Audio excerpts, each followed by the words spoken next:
Você começa a navegar agora pelo Ondas Impressas, o seu podcast sobre o universo da impressão.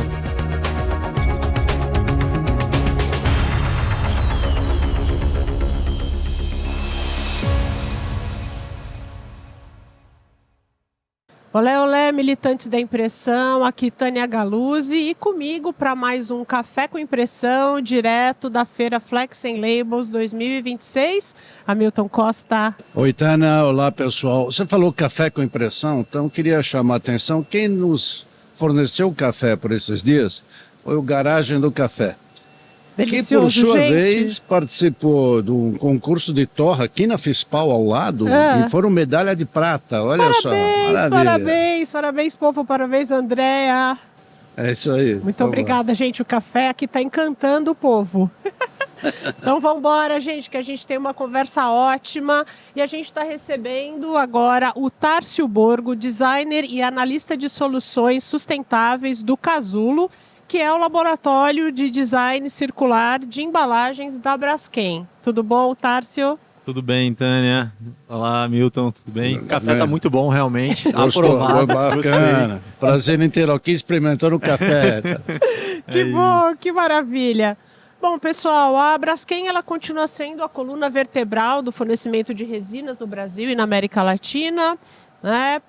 Em números redondos, os dados mais recentes que a gente encontrou indicam 3,1 milhões de toneladas de resinas vendidas no Brasil e América do Sul, além do percentual vendido, exportado, né? E aí produção relevante de PE, PP e PVC voltada a aplicações para embalagem.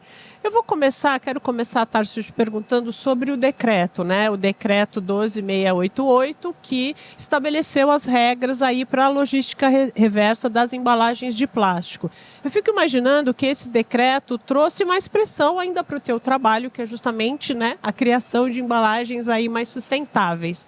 Me fala qual que é a tua opinião. Esse decreto, só lembrando, gente, ele tem várias características que dá para a gente discutir, mas eu acho que as duas principais ou mais impactantes é o fato que a embalagem plástica tem de ter 22% de PCR, que é material pós-consumo, né? E a meta de recuperação das embalagens de 32% de recuperação das embalagens plásticas. Esse ano, né? Porque isso vai crescendo, né? Até 2050, Exatamente. né? A gente tem ali, se eu não me engano, tem que ser 50%, 40% de recuperação.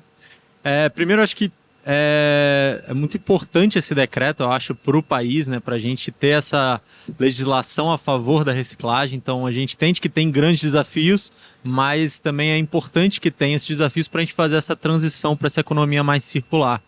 Para a gente está tendo muita pressão justamente para poder se adequar a essas novas normas, e aí a gente, como Casulo, né, que é esse laboratório de design de embalagens, como que a gente consegue apoiar os nossos clientes, transformadores de embalagem da Braskem ou as marcas que procuram a gente com essas dúvidas e desafios sobre o decreto. Então, acho que o primeiro desafio, né, que eu acho que é a primeira onda que talvez seja mais importante ser considerada, essa questão da reciclabilidade, justamente em prol da logística reversa, da recuperação das embalagens. Porque se a gente quer recuperar até 32% das embalagens, a gente precisa ter embalagens recicláveis, senão você não vai conseguir recuperar essas embalagens para uma destinação correta. Então, trabalhar nesse redesenho de embalagens para reciclabilidade, eu acho que é o primeiro passo mais importante. Então, você ter embalagens 100% recicláveis, sejam monomateriais ou multimateriais, mas que tenham porcentagens aceitas para a cadeia de reciclagem.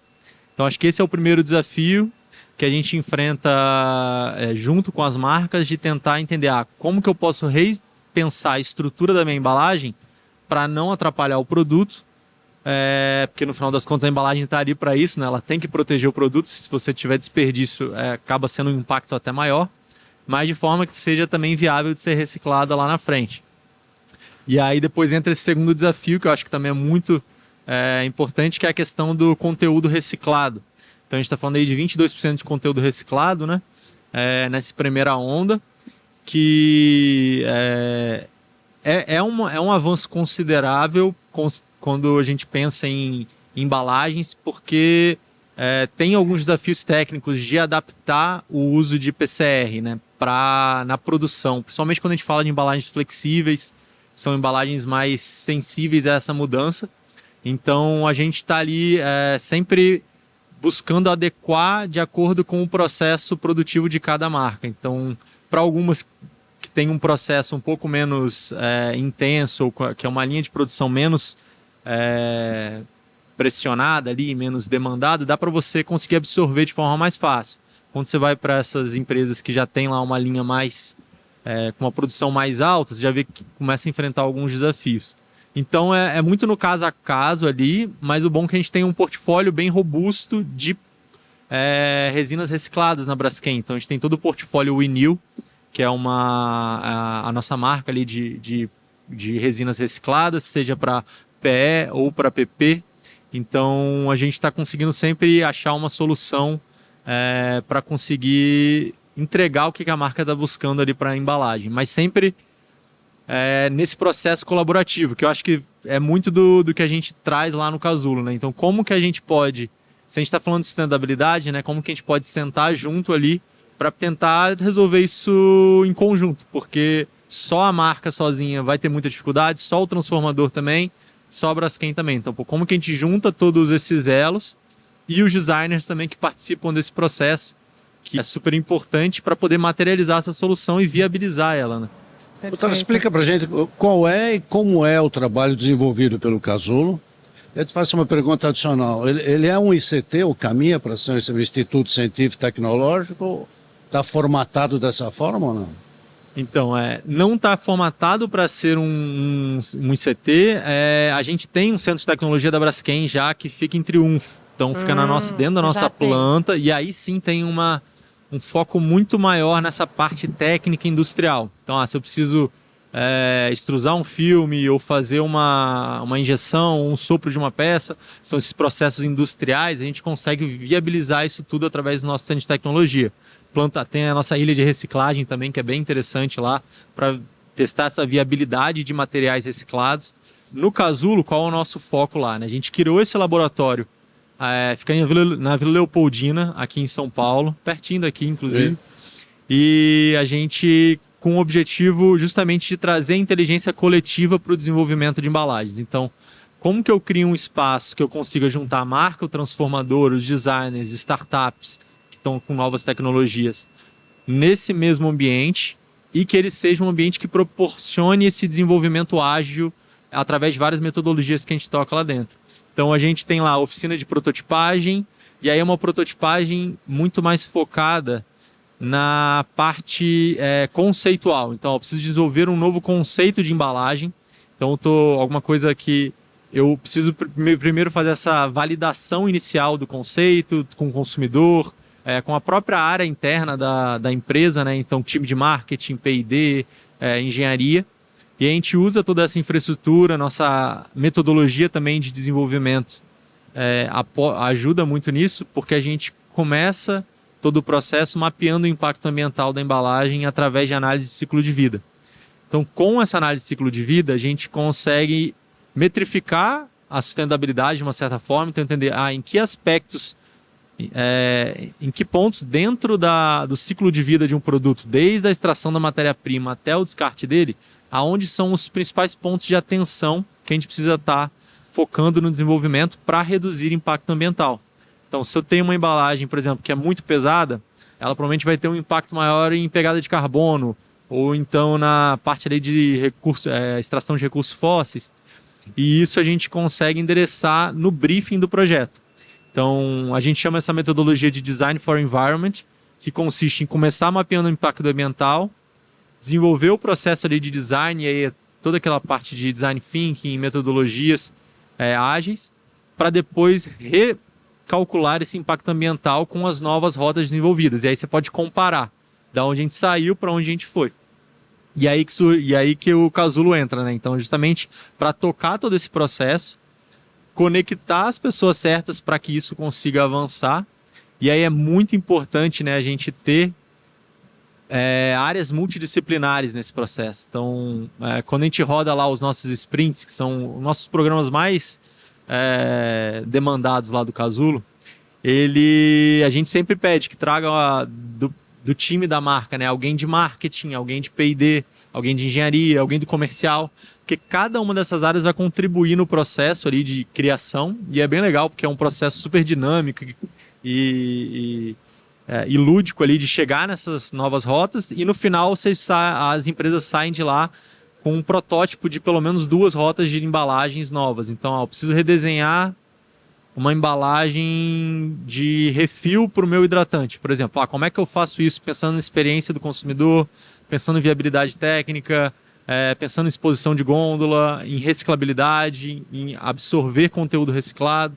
Então isso a gente consegue já adicionar no briefing, e aí a gente traz o time Casulo, que tem toda essa expertise na parte de sustentabilidade, e o time Braskem para a parte técnica. Então, se eu precisar de um engenheiro de aplicação de determinado processo, a gente está ali muito bem servido na Braskem, que a gente tem ótimos profissionais. Você falou de uma coisa, né, que é a prototipagem. Eu queria que você falasse um pouco da importância disso, porque eu sei que isso é uma área de estudo seu, né, que você estuda isso. Então, qual que é a importância da prototipagem, né, nesse processo todo? Boa.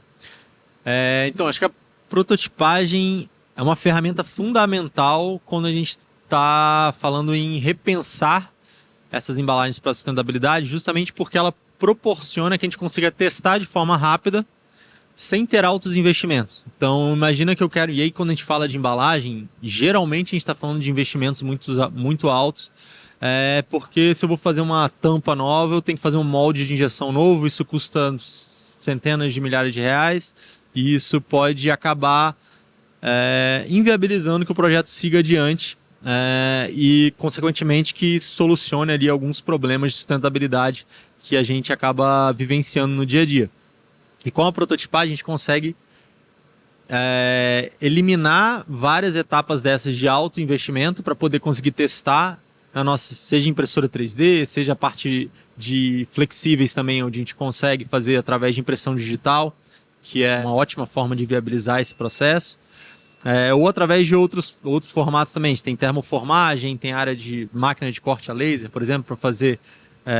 Mas vocês conseguem fazer os testes, aqueles testes de, sei lá, de resistência? Você consegue, com um protótipo, consegue fazer? Dependendo do tipo de processo que a gente vai prototipar, sim. Porque tem processo que a gente consegue prototipar com o material final. Essa é a minha pergunta. Na impressão 3D, a gente já não tem tanto essa possibilidade. A gente até tem. Por exemplo, filamentos de polipropileno ou de polietileno, a gente usa lá no Casulo, inclusive, para alguns casos. Mas o processo de impressão 3D, ele não consegue mimetizar exatamente a estrutura final da embalagem. Então, se eu estou fazendo uma peça injetada, o jeito que o plástico flui pelo molde e preenche a cavidade, ele dá propriedades para aquele material que é diferente de um filamento que eu vou depositando camada a camada. Eu tenho uma estrutura diferente que pode fragilizar a peça, ou até mesmo não dar a propriedade que eu quero com ela, de estanqueidade ou de selabilidade. Então, o que a gente precisa fazer, né? É entender o que eu preciso validar com um protótipo e criar protótipos próprios para entregar a validação para cada etapa. Então, se eu quero validar a estética, esse é o mais fácil assim, de resolver.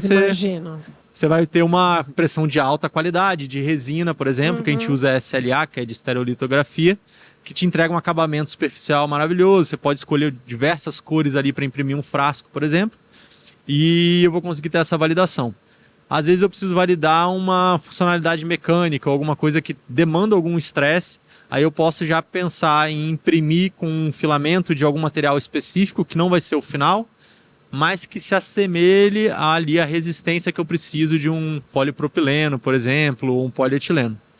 E tem um terceiro caso, quando a gente fala assim de peças tridimensionais, né, rígidas, que a gente diz, que a gente está explorando agora, que é bem interessante, que é a impressão de moldes de cavidade de protótipo.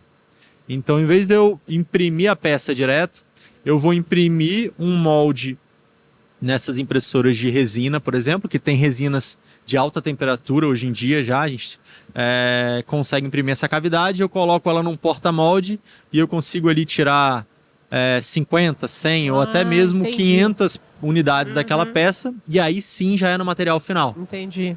Mas isso é legal, então É o eu posso... protótipo do protótipo. É o protótipo do protótipo. Legal, legal. E aí, com isso, eu consigo testar coisas que antes eu nunca ia conseguir testar na impressão 3D. Por exemplo, eu quero fazer uma tampa flip-top de embalagem, né? O flip-top é praticamente impossível de fazer em qualquer impressora 3D por conta dessa deposição do material, que ele vai ter uma orientação.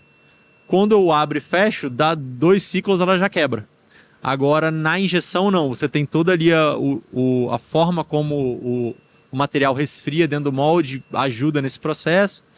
E tendo o molde piloto, eu consigo fazer essa simulação. E aí sim já é uma etapa a menos de validação antes desse alto investimento de um molde de metal ou de alumínio que vai ser feito ali para poder tirar os primeiros testes. Legal. Bom, vocês estão envolvidos com pesquisa, mas em que frentes de pesquisa vocês estão trabalhando? Lá no Casulo, a gente trabalha muito em projetos em conjunto com as marcas. Então, dentro da Braskem, a gente tem algumas áreas de pesquisa também, com pesquisas específicas para determinados segmentos que a gente acha que tem potencial, seja de novos polímeros, e a gente fala de biopolímeros que a gente tem na Braskem também, ou então de novos grades que a gente precisa desenvolver para essas resinas, seja de PCR ou seja de resinas virgens também. Mas no Casulo especificamente, a gente acaba trabalhando mais com as marcas, com projetos realmente que estão ali buscando entrar no mercado e tentando conectar isso sempre com os clientes da Braskem, então com os transformadores, que vão viabilizar a produção ali daquela embalagem da marca. É isso que eu ia te perguntar, né? Como é que vocês envolvem os fabricantes de embalagens plásticas em todo esse processo? E aí eu já te pergunto, como é que é essa relação? Então, como é que eu sou um fornecedor de embalagem plástica, estou interessado em desenvolver alguma coisa, eu posso entrar em contato com o Casulo, tem de ser através de uma marca? Conta como é que vocês se aproximam ou trazem os fornecedores de embalagem para o Casulo. Legal. Então, a gente roda o processo lá nosso no Casulo, né? Independente seja com marca ou transformador, normalmente acabam sendo mais com as marcas, porque elas que trazem um desafio específico de embalagem. Então acaba sendo mais fácil de materializar isso no final. Mas a gente já rodou alguns projetos só com o transformador para depois levar isso para as marcas. Então a gente está super aberto a trabalhar, seja com marca, transformador ou até designer mesmo, algum designer autoral ou que tenha uma empresa que tem um projeto de embalagem, precisa desse apoio técnico e de sustentabilidade do Casulo, a gente está super aberto. A gente não tem custo nenhum para rodar os nossos processos lá no Casulo. É um laboratório onde a gente não cobra por esse serviço.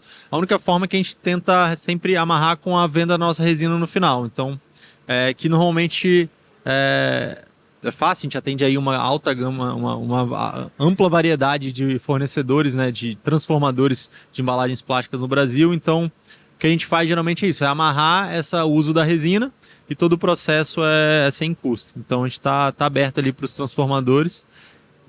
Inclusive, já rodamos alguns sprints com clientes Braskem e foi bem interessante.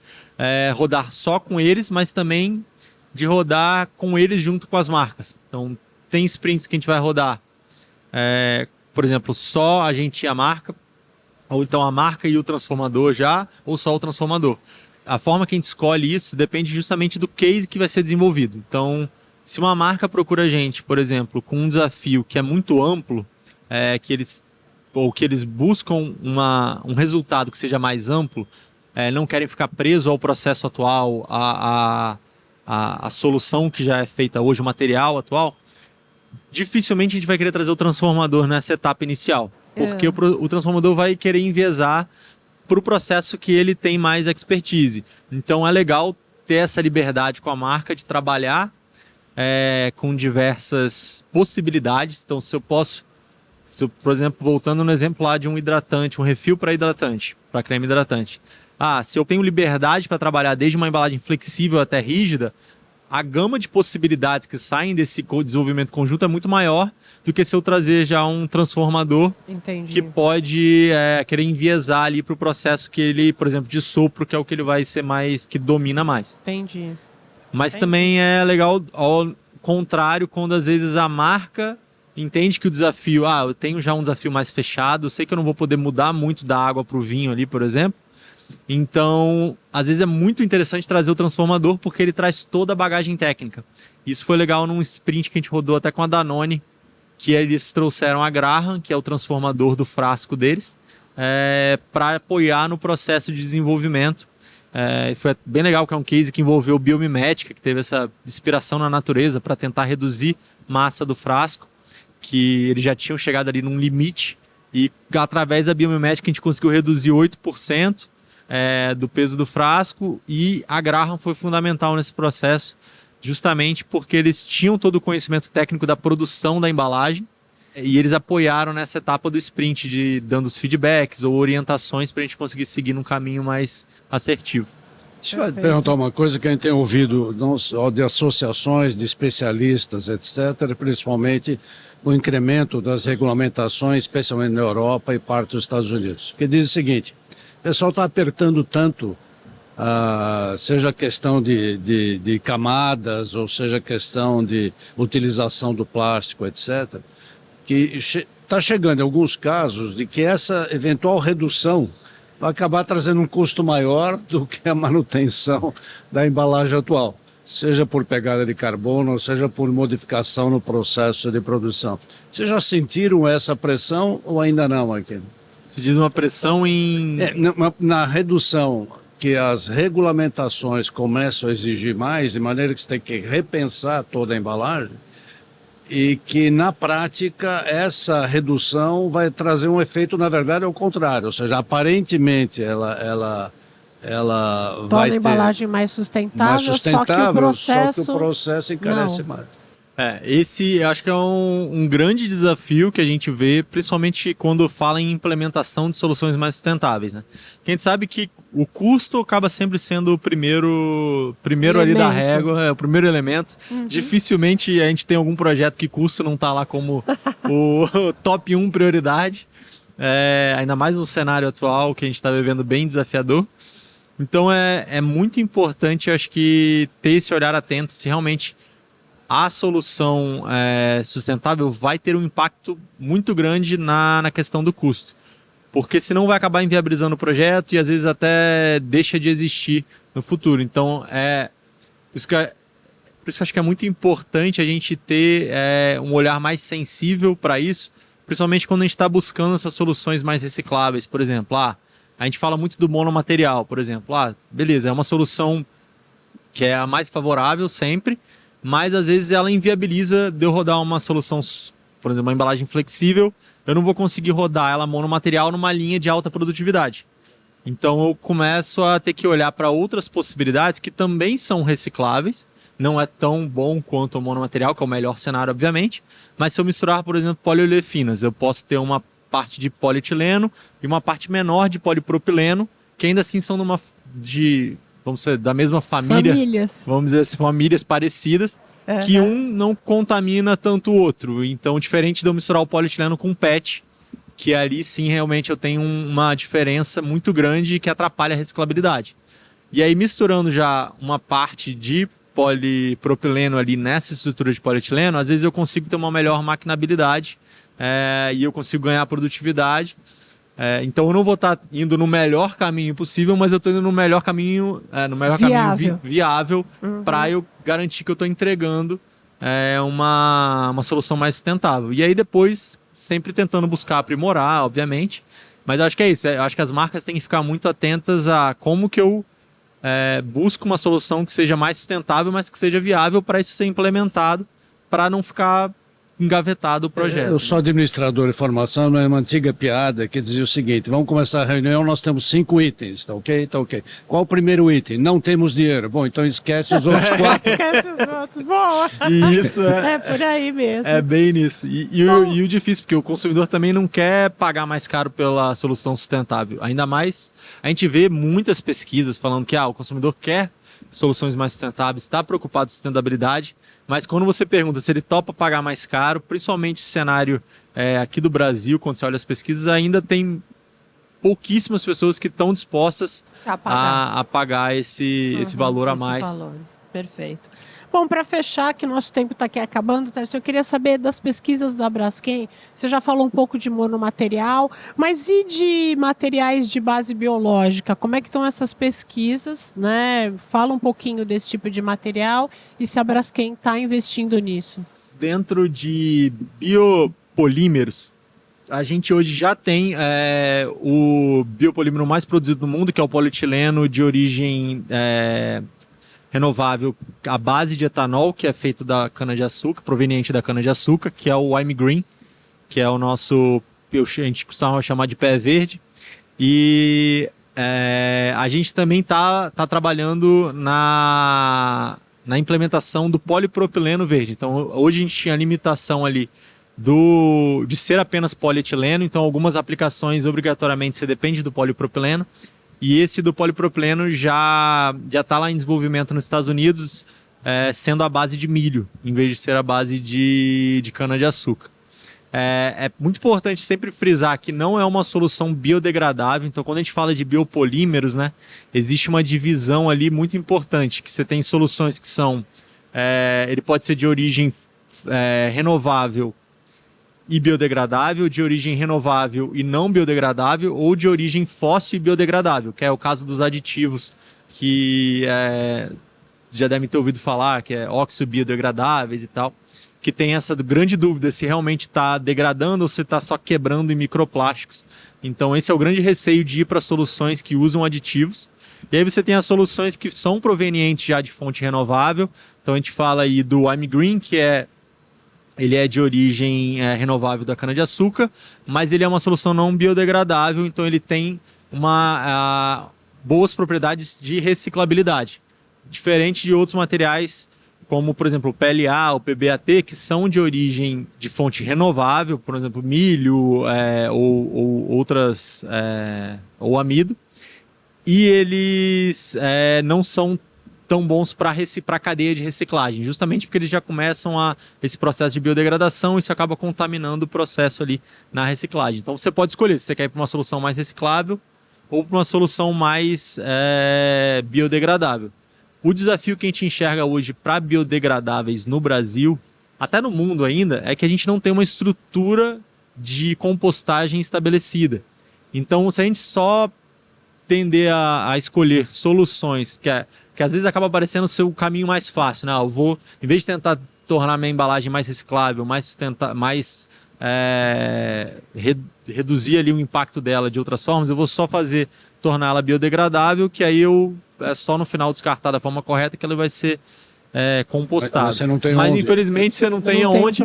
Isso, a cadeia, quando vai parar no aterro sanitário, tende a ser ter um impacto até pior do que uma solução como o plástico, que é inerte, que vai ali, não vai se decompor de forma errada e gerar metano e CO2, que acaba sendo um problema de mudanças climáticas lá na frente. Então, a gente entende que hoje, dentro da Braskem, o cenário mais favorável são os biodegradáveis recicláveis, que é o caso do polietileno I'm Green e o polipropileno também, que a gente está aí já com essa nova solução. Maravilha. Legal. Uma aula, né? Uma aula não, tinha muito mais coisa para falar. Tássio, agradeço muito a tua presença aqui no Ondas, na feira com a gente. Obrigado. Muito obrigada pelas informações que você trouxe para nós hoje. Valeu, muito obrigado, Tânia, Milton. Foi um prazer participar aqui com vocês. Prazer ter aqui, Tássio. Obrigado, viu? Valeu, gente. Obrigada, pessoal. Muito obrigada pela audiência. Até o próximo episódio. Aí, abraço.